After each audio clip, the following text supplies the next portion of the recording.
8장에서 12장까지 10가지 재앙에 대해서 성경은 기록하고 있습니다.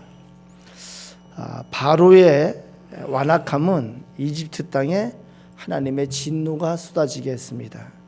그 하나님의 진노는 10가지 재앙입니다. 이 재앙으로 인해서 수많은 이집트인들이 목숨을 잃게 됩니다. 그리고 히브리 노예들도 더욱더 처참한 신세로 전락하게 됩니다. 오늘 읽은 7장 17절에서 18절 같이 읽습니다. 7장 17절에서 18절 읽습니다. 시작. 여호와가 이같이 이르노니 내가 이로 말미암아 나를 여호와인 줄 알리라. 볼지어다 내가 내 손의 지팡이로 나일강을 치면 그것이 피로 변하고 나일강에 고기가 죽고 그 배에서는 악취가 나리니 애굽 사람들이 그 강물 마시기를 싫어하리라 하라. 첫 번째 재앙, 나일강에 물이 피로 이렇게 바뀌는, 그래서 나일강을 피로 저주하신 것을 시작해서 하나님의 재앙이 시작되고 있습니다. 8장 3절 있습니다. 8장 3절 다 같이 읽습니다. 시작. 개구리가 나일강에서 무수히 생기고 올라와서 내 궁과 내 침실과 내 침상 위와 내 신하의 집과 내 백성과 내 화덕과 내 떡방죽 그릇에 들어갈 것이며, 두 번째 개구리 재앙이 두 번째 재앙으로 그렇게 내려지게 됩니다. 8장 16절 읽습니다. 8장 16절 자, 읽으셨으면 같이 읽습니다. 시작. 여호와께서 모세에게 이르시되 아론에게 명령하기를 내 지팡이를 들어 타 땅에 티끌을 치라 하라. 그것이 애굽 온 땅에서 이가 되리라. 그래서 세 번째 재앙이 이 재앙입니다. 땅의 티끌들이 이가 됩니다. 8장 21절입니다. 8장 21절 같이 읽습니다. 시작. 내가 만일 내 백성을 보내지 아니하면 내가 너와 내 신하와 내 백성과 내 집들의 파리떼를 보내리니 애굽 사람의 집집에 파리떼가 가득할 것이며 그들이 사는 땅에도 그러하리라. 그래서 네 번째 파리 재앙을 내립니다. 다섯 번째는 9장 3절입니다. 9장 3절 같이 읽습니다. 시작. 여호와의 손이 들에 있는 내 가축 곧 말과 나귀와 낙타와 소와 양에게 더하리니 심한 돌림병이 있을 것이며, 그래서 9장 3절에 가축들이 떼죽음을 당하는 돌림병 재앙이 내리게 됩니다. 9장 9절입니다. 9장 9절 여섯 번째 재앙입니다. 같이 읽습니다. 시작. 그 재가 애굽 온 땅에 티끌이 되어 애굽 온 땅의 사람과 짐승에게 붙어서 악성 종기가 생기리라. 그래서 악성 종기 재앙이 내리게 됩니다. 일곱 번째 재앙은 9장 19절입니다. 9장 19절 일곱 번째 같이 있습니다. 이제 사람을 보내어 내 가축과 내 들에 있는 것을 다 모으라. 사람이나 짐승이나 무릇 들에 있어서 집에 돌아오지 않는 것들에게는 우박이 그 위에 내리리니 그것들이 죽으리라 하셨다라 하신지라. 일곱 번째 재앙은 우박 재앙입니다. 여덟 번째 재앙은 10장 5절입니다. 10장 5절 같이 읽습니다. 시작. 메뚜기가 지면을 덮어서 사람이 땅을 볼 수 없을 것이라. 메뚜기가 내게 남은 그것 곧 우박을 면하고 남은 것을 먹으며 너희를 위하여 들에서 자라는 모든 나무를 먹을 것이며. 여덟 번째 재앙은 메뚜기 재앙입니다. 아홉 번째 재앙은 10장 22절에서 23절까지입니다. 10장 22절에서 23절까지 같이 읽습니다. 시작.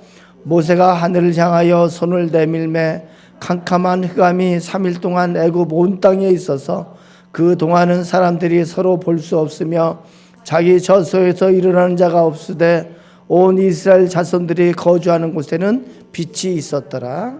아홉 번째 재앙은 흑암 재앙입니다. 마지막 열 번째 재앙은 11장 5절입니다. 11장 5절 같이 읽습니다. 시작.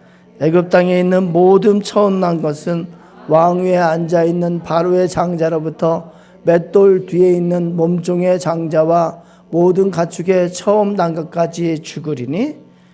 그래서 마지막 10번째 장자 재앙입니다. 근데 하나님은 왜 이렇게 무서운 재앙을 그렇게 내리실까요? 이러한 재앙을 내린 후에야 자기 백성들을 인도하여 내시는 걸까요? 이런 재앙이 없으면은 자기 재앙, 하나님의 백성들을 이집트에서 인도하여 낼 수 있는 방법이 정말 없었던 것일까? 우리는 이 재앙들을 지금 읽는 것만으로도 두려움과 끔찍함을 느끼게 됩니다. 하물며 이 재앙을 온몸으로 그렇게 감당해야 했던 그들은 얼마나 두렵고 얼마나 무서웠을까? 이 10가지 재앙에 담긴 의미가 무엇일까? 한번 살펴봤으면 좋겠습니다. 첫 번째는 하나님께서 이 10가지 재앙을 내린 이유가 분명합니다. 그것은 자기 백성을 구원하시려는 것입니다. 하나님이 자신의 백성들을 구원하시기 위해서는 이 10가지 재앙이 반드시 필요했기 때문에 하나님께서 이 재앙들을 내리신 거예요. 왜요? 이집트 사람들과 이스라엘 백성들 모두에게 하나님이 어떤 분인지를 알려야 하기 때문에 그렇습니다. 이 10가지 재앙은 하나님께서 누구신가를 나타내 보이시는 그러한 의미가 있습니다. 6장 6절 7절에 이렇게 기록합니다. 너희를 내 백성으로 삼고 나는 너희의 하나님이 되리니 나는 애굽 사람의 무거운 짐 밑에서 너희를 빼낸 너희의 하나님 여호와인 줄을 너희가 알리라. 하나님께서 하셔서 이스라엘 백성을 이집트에서 이렇게 이끌어내시는 그 과정을 통해서 이 이스라엘 백성들이 하나님을 알게 될 것이라고 그렇게 가르쳐 주시는 거예요. 10장 2절에 이렇게 기록합니다. 내가 애굽에서 행한 일들 곧 내가 그들 가운데에서 행한 표징을 내 아들과 내 자손의 귀에 전하기 위함이라. 너희는 내가 여호와인 줄 알리라. 이 10가지 재앙이 없고서는 이집트 사람들이나 이스라엘 백성들이나 여호와 하나님이 어떤 분이신지를 모른다는 거예요. 두 번째는 이 세상이 이집트의 신들에게 속한 것이 아니라 하나님께 속한 것임을 보여주시기 위해서 그렇습니다. 하나님이 창조주 되심을 보여주고 하나님이 하나님이 첫째 존재이시고 하나님이 으뜸되는 존재이시고 하나님이 절대자이신 것을 보여주시는 거예요. 하나님이 신중의 신이시고 만왕의 왕이고 만군의 주이신 것을 보여주는 거예요. 하나님의 내리시는 재앙, 하나님의 진노가 쏟아지는 그 순간에 그들이 그토록 믿고 의지했던 이집트의 모든 신들이 죽은 듯이 잠잠했습니다.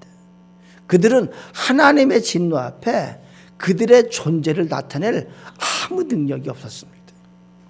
영적인 피조물들이 창조주 하나님 앞에 굴복하는 것을 아주 적나라하게 보여주는 것이 이 10가지 재앙의 의미이기도 합니다. 이집트의 술사와 박수들, 이집트의 신을 섬기는 자들이 얼마나 그들의 신들에게 부르짖었을까요? 이집트의 모든 백성들이 이 재앙 앞에서 자기들이 섬기던 신에게 그들은 부르짖었을 거예요. 하지만 이집트의 어떠한 신도 하나님의 손길 앞에서 그 존재감을 나타낼 수가 없었습니다. 그들의 신은 존재하지 않았기 때문이기도 하고, 아니 존재해도 그들의 신은 귀신에 지나지 않습니다.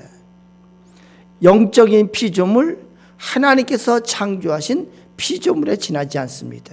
그래서 하나님의 다스림 하에 있는 그러한 존재이기 때문에 그렇습니다. 창조주 앞에 나설 수 있는 존재가 아니기 때문에 그렇습니다. 이 재앙이 쏟아지는 순간 이집트의 모든 자들은 이 사실을 뼈저리게 느껴야 했습니다.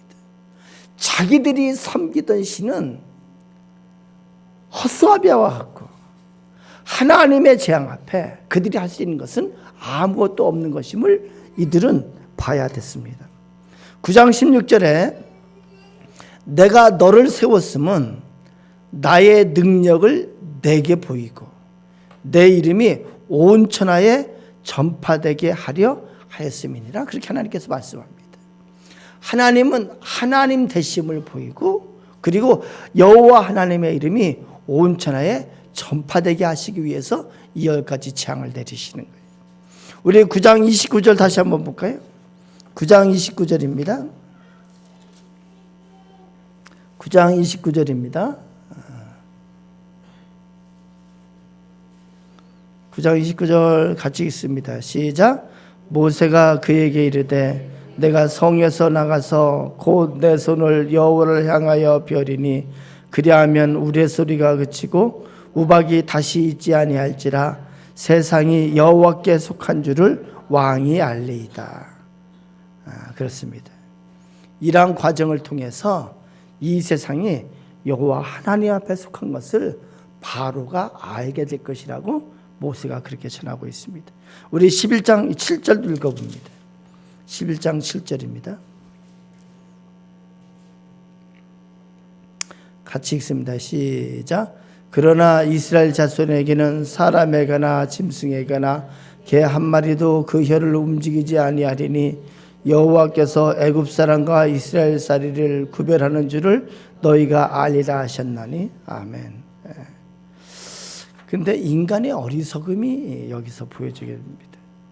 인간의 어리석음이 뭐냐면은 이 진노의 손길이 나타날 때 비로소 하나님의 권능을 그때 보는 거예요. 하나님의 사랑의 능력 앞에서는 그 능력을 알지 못하는 그런 어리석음이 있습니다. 하나님의 기다리심, 하나님의 인내하심, 그 앞에는 하나님의 능력을 깨닫지 못하는 거예요. 우리가 요즘 아모스서를 큐티하고 있는데 아모스에서도 나타나는 것이 뭐냐면 여호와의 날이에요. 그것은 하나님의 진노의 손길이 나타나서 이스라엘을 멸망시키는 날이에요. 그런데 참 어리석게도 멸망하는 그 순간이 되어서야 하나님 앞에 무서움을 깨닫고 하나님의 존재를 알게 되는 거예요. 이것이 인간의 어리석음입니다. 참으로 어리석음이에요. 하나님의 사랑 가운데 있을 때 하나님의 크심을 알아야 될 텐데 하나님의 사랑 가운데는 하나님의 크심을 알지 못하고 하나님의 진노의 손길이 될 때야 그때야 비로소 하나님이 어떤 분인지를 알게 되는 거예요. 하나님께서 이 10가지 재앙을 내리신 의미는 세 번째로 이집트의 신들을 심판하시기 위해서 이집트의 신들에 대한 징계로서 10가지 재앙을 내리고 있습니다. 이 10가지 재앙들은 모두 이집트 백성들이 섬기던 신들에게 내리신 재앙이에요. 이집트 백성들이 섬기던 신들에게 벌 주시는 것으로서 그들의 신들을 공격하는 것으로서 하나님께서 재앙을 내리신 거예요. 더 이상 이 이집트 백성들이 섬기던 이것들이 신이 될 수 없음을 그들의 눈앞에서 보이셨습니다. 자, 한번 설명을 해보겠습니다. 첫 번째 재앙, 나일강에 대한 재앙이에요. 이집트인들은 나일강을 신처럼 섬겼어요. 나일강을 생명의 근원으로 경배하고 있었습니다. 그 이집트 백성들이 그렇게 생명의 근원으로 그렇게 경배하고 있던 나일강에 대해서 하나님께서 진노를 내리시는 거예요.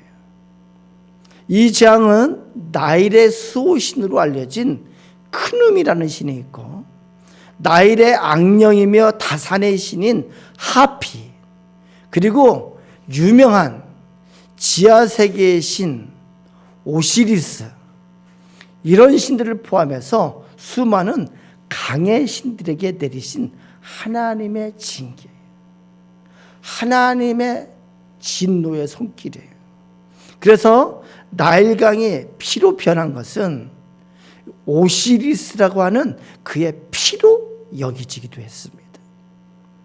나일강을 피로 변하게 하고 물고기의 상징인 신 하토르와 네이트에 보호받는 것으로 여겨졌던 물고기들을 죽임으로 말미암아 이집트의 경배의 대상을 부끄럽게 했을 뿐만이 아니고 오직 여호와 하나님의 손에 의해 생명이 유지되고 있는 것을 보여주셨어요. 이 땅의 모든 존재의 생명은 여호와 하나님께서 보호하시고 허락하셔서 유지되고 진행되고 있는 것을 이걸 통해서 보여주시는 거예요. 두 번째 재앙은 개구리의 재앙입니다. 무수한 수의 개구리 재앙은 이것은 나일강으로부터 유래된 풍요로운 곡식과 다산의 상징인 애굽의 여신 해에 대해서 내려진 징계였습니다. 해라고 하는 신은 개구리 머리를 가진 여성으로서 그렇게 묘사되고 있습니다. 많이 알려진 이시스라고 하는 신은 또 다른 다산의 여신이었습니다. 여기 지금 이름이 나오는 이시스나 오시리스는 일반적으로 널리 알려진 그런 우상 신입니다. 그래서 개구리는 이집트 사람들에게 신성한 것이었어요. 그러나 이러한 이집트의 여신들은 이들 생명의 상징들이 개구리 떼가 시체 더미가 되어 썩어가는 것을 막아낼 아무런 힘이 없었습니다. 흥미로운 것은 이집트의 술객들도 그들의 술법으로 피와 개구리의 재앙까지 흉내를 냈습니다. 하나님의 능력과 같지는 않지만 사탄도 기적들을 일으키는 초자연적인 능력을 가지고 있다는 증거일 수도 있습니다. 하나님은 이 술객들이 이 두 가지 재앙을 흉내내는 것을 허용하셨지만 그들은 이것을 다시 되돌릴 수 있는 것을 하나님께서 허락치 않으셨습니다. 이것은 뭘 보여주냐면요, 사탄과 귀신이 능력이 있습니다. 그런데 그 능력은 어디까지냐면은 재앙을 갖다 주고 파괴를 갖다 주고 망하게 하는 능력까지 있습니다. 우리가 잘 알아야 돼요. 다시 한번 말씀드리면은 이 사탄과 귀신에게는 사랑의 능력이 없어요. 생명의 능력이 없습니다. 사람을 살리고 회복시키는 능력이 없습니다. 요한복음 10장 10절에서 예수님께서 뭐라고 말씀하냐면은 도둑이 오는 것은 도둑질하고 죽이고 멸망시키려는 것뿐이에요. 내가 온 것은 양으로 생명을 얻게 하고 더 풍성히 얻게 하려는 것이라. 지금도 이 사탄과 귀신의 세력은 많은 사람들을 속이고 미혹시키고 그리고 하나님과 동일한 것처럼 신인 것처럼 속여서 어디로 인도해요? 멸망의 길로 인도하는 것이 이 사탄들이 하는 것이라는 거예요. 그래서 성경에서는 이 사탄의 세력에 대해서 속이는 영이라고 그렇게 말합니다. 미혹하는 영이라고 그렇게 말합니다. 그러나 이 사탄이 하나님의 영적인 피조물일 뿐이지 결국 하나님과 같은 대리에 설 수 없는 것을 이 10가지 재앙을 통해서 보여주시는 거예요. 세 번째 재앙은 이입니다. 땅의 티끌이 이로 변한 재앙을 통해서 땅의 모든 신, 예를 들어서 이집트가 섬기는 아코르라고 하는 이 땅의 신, 그것에 대해서 하나님께서 재앙을 내리시는 거예요. 네 번째 재앙은 팔입니다. 팔이 재앙은요, 케프리라고 하는 이 이집트 사람들이 좋아했던 쇳덩구리 신에게 임하는 거예요. 소의 똥을 땅에 묻는 그 쇳덩구리의 작업은 이 파리들의 그 쇳덩 속에서 자라는 것을 막습니다. 그래서 이 파리장은 쇳덩구리 신들의 실패를 또한 보여주는 것이기도 합니다. 다섯 번째 재앙은 악질이에요. 이것은 이 악질은요, 생육들에게 내려진 이 악질 재앙은 그들이 신성하게 여겼던 황소신 아피스, 암소 모양의 어머니 여신으로 다산의 상징인 하토르, 또한 다산의 상징인 황소신 무네비스, 암소임에도 머리에 뿔을 가지고 있는 신들의 여왕 이시스, 이러한 그 다산과 이 황소와 관련된 이러한 동물의 신들을 향한 하나님의 재앙이 내리는 것을 의미하고 있습니다.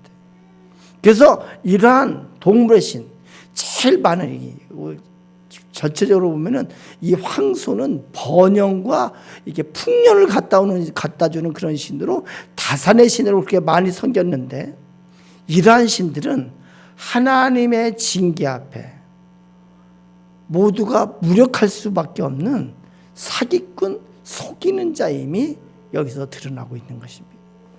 여섯 번째 재앙은 독종이에요. 독종의 재앙은요, 하이크나 토스 등과 같은 마술의 신, 치료의 신들이 얼마나 무력한가를 보여주시는 것이기도 합니다. 일곱 번째 재앙은 우박입니다. 일곱 번째 재앙인 우박은 날씨를 주관하고 있다고 생각했던 여러 하늘 신들이 있습니다. 예를 들어서 공기의 신인 슈, 습기의 신인 테프누, 하늘의 신인 누트 등과 같은 그런 신들에 대한 하나님의 재앙의 손길이 내리는 거예요. 메뚜기 재앙은 곡물들을 파괴했는데 초목과 농사와 수확의 신들, 예를 들면은 갭, 셋, 이러한 신들을 무기력하게 만드는 하나님의 재앙의 손길이기도 합니다. 아홉 번째 재앙은 흑암이에요. 이 흑암의 재앙은 어떤 의미가 있냐면은 이집트 최고의 신이 뭐냐면 태양신이에요. 태양신, 라라고 하는 태양신, 또는 아몬라라고 하는 그런 태양신에 대한 하나님의 징계의 손길입니다. 이러한 라나 아몬라 같은 이런 신들은 이 땅에 빛과 따뜻함을 가져준다고 해서 이집트 사람들이 믿고 숭배하고 있었습니다. 또한 이 하늘과 같은 하늘의 신들로 그들은 어떤 신을 믿었냐면은 호러스, 세커, 케프리, 무트, 느트, 이러한 하늘의 신들을 향해서 여호와 하나님이 내리시는 이 재앙의 상징으로서 흑암의 재앙이 내려졌어요. 이런 하나님의 재앙 앞에 이 이집트의 신들은 아무런 능력도 보일 수가 없었습니다. 그것은 하나님 앞에서 그들의 능력을 보일 수 있는 길이 없었기 때문에 그렇습니다. 열 번째 재앙은 장자예요. 마지막으로 장자가 죽는 열 번째 재앙은, 이것은 뭐냐면은 바로 파라오의 신성에 대한 하나님의 징계였습니다. 이집트인들에게 있어서 파라오는 신과 같은 존재예요. 그래서 이 오시리스 신과 태양신의 화신으로서 그렇게 이 파라오들이 그렇게 자기를 꾸미고 그렇게 자기를 나타냈습니다. 그래서 파라오의 임무가 뭐냐면은 여러 신들의 은총을 유지하고 질서의 여신인 마아트의 법을 집행하는 것으로 그렇게 알려져 있었습니다. 그러나 이 파라오는 자기 아들의 죽음도 막지 못하는 그런 무능한 인간인 것이 여기서 드러나고 있습니다. 그의 아들은 신성한 통치자의 자리를 계승할 자였고 이집트의 어떤 아들과도 다른 아들이었습니다. 그러나 이 열 번째 재앙을 통해서 여호와 하나님만이 생명의 주인이심을 보여주셨습니다. 이 열 번째 재앙을 통해서 여호와 하나님만이 죽음과 삶을 주관하시는 절대적인 신이신 것을 오늘 보여주고 있습니다. 사랑하는 여러분, 이 땅에는 많은 신들이 있습니다. 이 세상에 많은 사람들이 각자 자기가 믿는 신들을 향해서 복을 구하고 재앙을 물리치려고 그렇게 갖가지 노력을 합니다. 하지만 어떤 결과가 있었습니까? 이 땅에 이름 붙여진 수많은 종류의 신들이 사람들의 내세와 현세의 문제를 궁극적으로 해결한 적이 있었습니까? 이 땅의 신들은 단지 두려움을 갖다 주고 공포를 갖다 주고 불안을 조성해서 사람들의 영과 육을 유린하는 것만 하고 있어요. 미혹하는 짓을 해요. 거짓된 영이라고 그렇게 성경은 말합니다. 그 어떤 신도, 그 어떤 귀신도 인간의 영과 육의 문제를 해결할 수 없음을 오늘 성경은 우리에게 보여줍니다. 성경에서 말씀합니다. 요한복음 10장 10절 다시 말씀드리면은 이 세상의 영, 이 세상의 신, 귀신은 미혹하는 영이고 속이는 영이라고 그렇게 말씀하고 있습니다. 이 세상의 영은 도둑과 같이 도둑이 온 것은 도둑질하고 죽이고 멸망시키려는 것뿐이라고 성경은 그렇게 말씀합니다. 예수님께서 뭐라고 말씀하냐면 내가 온 것은 예수님께서 하나님 되신 예수님께서 이 땅에 오신 것은 양들로 생명을 얻게 하고 더 풍성히 얻게 하려 함이라 그렇게 말씀하고 있습니다. 이 땅의 신들은 이 땅의 귀신들은 하나님의 피조물일 따름입니다. 영적인 피조물일 따름입니다. 차원적으로 하나님보다도 훨씬 밑에 있는 차원이란 뜻이기도 합니다. 성경에는 이 귀신들을 이 세상의 공중의 권세 잡은 자라고 그렇게 말합니다. 그 미혹함으로 이 세상을 사로잡고 있다는 것이기도 합니다. 그런데 그것은 일시적인 눈가림일 뿐이지 절대로 인생의 궁극적인 해결책이 될 수가 없습니다. 그런데 지금 우리 주변에는 이런 사실을 알지 못하고 여기 귀신에게 미혹되어 살아가는 그런 사람들이 얼마나 많은지 모릅니다. 무지와 어리석음의 현실에서 벗어나야 할 텐데 그들을 인도할 수 있는 그것은 그리스도밖에 없습니다. 오직 하나님만이 참되시고 살아계신 신이십니다. 성경은 그래서 하나님을 신 중의 신이라고 말하고 하나님이 하나님의 권능의 손길을 나타내지 않는다고 해서 하나님의 능력의 손길을 나타내지 않는다고 해서 많은 사람은 하나님을 부인하고 하나님을 거부합니다. 하나님을 만으로 여깁니다. 참 저는 안타까운 것이 하나님을 알지 못하기 때문에 하나님의 기다리심, 하나님의 인내하심을 깨닫지 못하고 수많은 사람들이 하나님을 거부하는 거예요. 하나님을 만으로 여기는 거예요.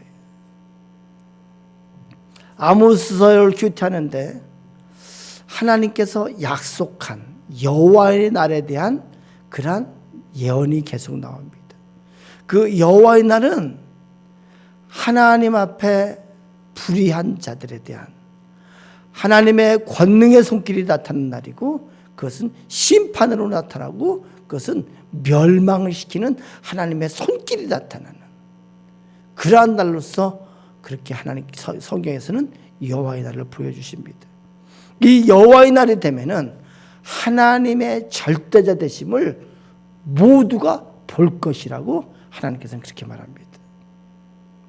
우리가 알아야 되는 것은 하나님은 이렇게 심판의 하나님, 공의의 하나님이시기도 한데 하나님은 사랑의 하나님이십니다. 하나님은 사랑의 능력 때문에 하나님의 진노하심을 하나님 앞에 불의함에 대한 하나님의 진노하심을 이렇게 나타내지 않고 있을 뿐이지 하나님의 진노하심을 그렇게 이렇게 제어하고 있을 뿐이지 우리가 하나님의 능력을 본다고 해서 하나님의 전능하신 하나님의 능력을 간과하면 안 되는 거예요. 하나님의 참된 능력은 귀신이 따라할 수 없는 사랑의 능력에 있는 것을 성경은 우리에게 가르쳐주고 있습니다. 작년 연말부터 저는 혼자서 하나님에 대해서 묵상하면서 얼마나 하나님을 믿는 것이 감사한지, 저 혼자 저희 집사람한테도 가끔 그랬어요. 나는 하나님이 참 좋다. 하나님의 전능하심이 좋고 하나님의 인내하심 때문에, 하나님께서 기다려 주셨기 때문에 내가 구원받은 그 사실이 너무 감사하고, 하나님의 변함없으심에, 하나님의 성실하심 때문에 하나님이 너무 좋고, 하나님은 사랑으로 가득 차 있는 그것 때문에 하나님이 너무 좋고, 하나님께서 예레미야 29장에 직접 말씀하십니다. 하나님께서 너희를 향한 나의 생각은 내가 아나니 내가 너에게 주려는 것은 두려움이 아니고 재앙이 아니고 너에게 평강을 주려 함이고 너희에게 장래의 소망을 주려 하심이라고 하나님께서 그렇게 말씀하십니다. 하나님께서는 오늘 10가지 재앙을 내리시는 중에도 하나님의 백성들을 보호하셨습니다. 온 이스라엘 자손들이 거주하는 곳에는 빛이 있었더라. 온 땅에 흑암이 내리는 중에도 하나님의 자녀들에게는, 하나님의 백성들에게는 흑암이 아니고 빛이 있었더라. 성경은 기록하고 있습니다. 온 이집트 땅을 재앙이 휩쓸고 있을 때에 하나님의 자녀들은 머리카락 하나도 상하지 않았습니다. 이집트 천지를 흑암이 덮을 때도 하나님의 자녀들은 빛 가운데 있게 하셨습니다. 저는 이것을 보면서 이 세상의 마지막에 여호와의 날에 하나님께서 심판의 손길을 내리실 때에 똑같은 일이 일어날 것임을 저는 확실하게 믿습니다. 모두가 불의 가운데 있어서 하나님 앞에 심판을 받아서 둘째 사망 불못에 던져질 때에 생명책에, 하나님의 생명책에 기록된 하나님의 자녀들은 심판을 받지 않고 하나님 나라의 잔치에 참여할 것을 성경은 약속하고 있습니다. 저와 여러분 모두가 생명책에 이름이 기록되어서 모두가 심판을 받을 때 하나님의 상급의 심판을 받고 하나님 나라의 잔치에 참여할 줄을 저는 믿습니다. 사랑하는 여러분, 지금도 하나님은 여전히 살아계십니다. 나와 내 주변에서 나를 보호하시고 인도하시는 하나님의 손길이 있는 것을 믿습니다. 저는 출애굽기를 통독하고 나서, 출애굽기를 읽고 나서 기도하면서 저는 그 기도를 자주 해요. 하나님의 강하신 손팔로, 하나님의 강하신 손과 편팔로 저를 붙잡아 주시옵소서. 이스라엘 백성을 그렇게 잡아주시고 인도하셨던 하나님의 강한 손과 편팔의 역사는 지금도 계속 되는 줄로 믿습니다. 그래서 다윗은 이렇게 고백합니다. 사망의 음침한 골짜기로 지날지라도 해를 두려워하지 않을 것은 주께서 나와 함께 하심이라. 주의 지팡이와 막대기가 나를 안위하시나이다. 아멘, 할렐루야. 사랑하는 여러분, 헛된 신들과 거짓 신들을 버려야 합니다. 철저히 버려야 됩니다. 이 거짓 신들에 대한 그의 미혹함에 속지 말아야 합니다. 사람이든 형상이든 신의 이름이 붙여진 것은 모두가 다 거짓된 것입니다. 여러분, 그래서 우상 숭배는 흉내도 내지 마십시오. 우리의 믿음의 조상들은 이 믿음을 지키기 위해서, 하나님의 사람으로 하나님과의 의를 지키기 위해서 신사 참배도 거부하고 죽음의 길을 택했던 것이 우리 믿음의 선조들이 택한 길입니다. 하나님께서는 이 우상과 함께한 이 자들에 대해서 하나님의 진노의 대상인 것을 오늘 말씀을 통해서 보여주십니다. 우상을 숭배해서 하나님을 기만한 자들의 죄를 하나님은 반드시 심판하실 것을 여기 말씀을 통해서 보여주고 있습니다. 하나님 외에는 모두가 헛되고 거짓된 신인 것을 믿습니다. 이제 우리 다 같이 기도합니다. 다 같이 기도할 텐데 오늘 제가